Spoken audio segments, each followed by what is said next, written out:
Welcome to Sweet Life Beat Life. We hope this video helps.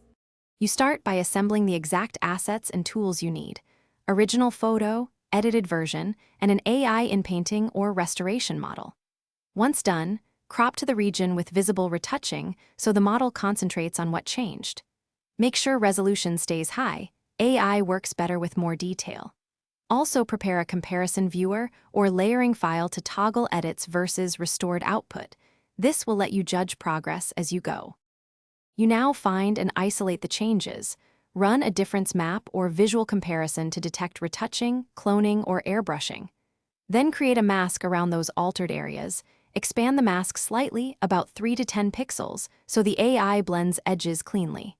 Once masked, classify zones semantically: skin, fabric, background, because instructing the model improves texture and color reconstruction. After that, feed the masked region and context into your chosen in-painting pipeline to begin restoration.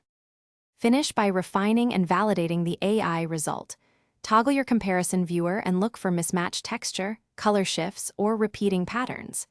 If something looks off, iterate, tighten or loosen the mask, tweak prompts, or reduce model strength so detail from the original guide's reconstruction. Make final microcorrections with traditional tools: healing brush, clone stamp, and gentle color grading. If artifacts persist, try lowering denoising or increasing the context area by 20 to 50% to give the AI more reference. Thanks for watching.